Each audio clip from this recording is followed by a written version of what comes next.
John Bozzelli, and I will be examining the best way to train for optimal explosive performance. In their review, authors Bruce Lowe and Smith suggested slow-paced exercises were more effective on an athlete's explosive performance.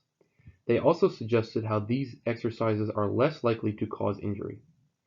In their review, they cited multiple studies that stated how slow-paced exercises, such as squats and deadlifts, are no less effective, and in some cases even more effective than fast-paced exercises.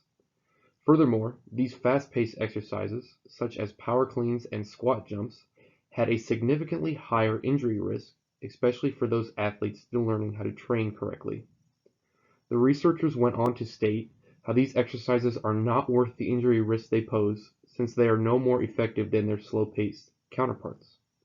Instead, they concluded that slow-paced exercises, paired with sport-specific training and movement, would be the most effective way to train explosive performance in athletes. On the contrary, authors Velarde et al. Suggested how plyometric and fast-paced training does in fact improve explosive performance in athletes when combined with traditional training methods. In their study, the researchers conducted an experiment by incorporating plyometric exercises into their experimental group twice a week. They concluded that incorporating plyometric training exercises, such as box jumps, squat jumps, and other quick twitch movements combined with traditional strength training yield better explosive performance results among athletes, especially those in middle and high school. Although, in their research, Velarde et al. Failed to elaborate on injury prevalence and potential, although they did report they had no injuries in their study group. These results directly contradict those stated by Bruce Lowe and Smith in their review, demonstrating the need for more study as well as differing viewpoints on the subject of explosive performance. Another, more cardiovascular-based method of explosive training is the fartlek method, or interval training. Researchers in this study compared the effects of fartlek training versus basic aerobic training. After putting each group of subjects through training, using one of the two methods, the groups were tested using a variety of different measures. The group that trained using the fartlek method showed statistically significant improvement in cardiorespiratory fitness and muscular endurance than those who just trained with the traditional aerobic training method. Ultimately, the fartlek training may help to improve explosive performance over time due to increased muscular endurance, while also simultaneously improving cardiorespiratory fitness. In conclusion, it seems that a combination of both fast and slow-paced exercises are most effective at training type 2 muscle fibers for explosive performance, although it may be better to incorporate more sport-specific training for fast-paced exercises to reduce the risk of injury in athletes.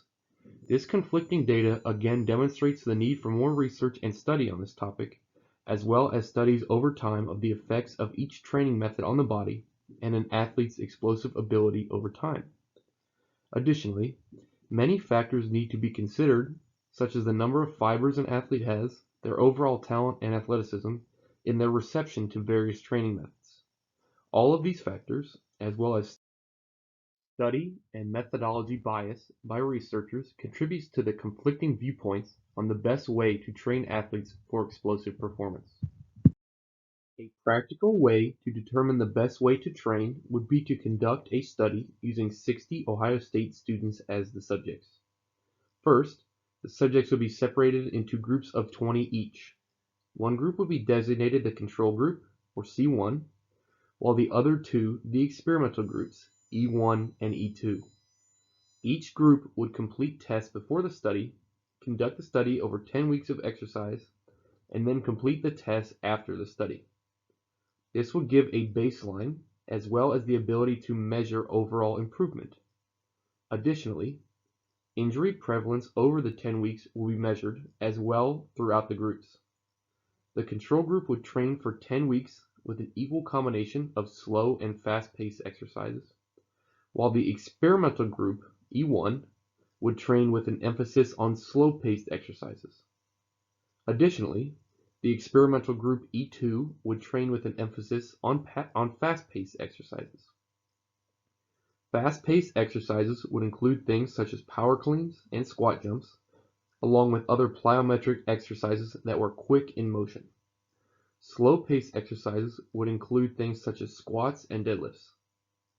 The pre and post tests would include vertical jump height, shuttle drill time, squat jump test, and a 40-yard dash test. These groups will then be compared to determine if there is a statistically significant difference in overall explosive performance for one exercise emphasis compared to another. Thank you for watching.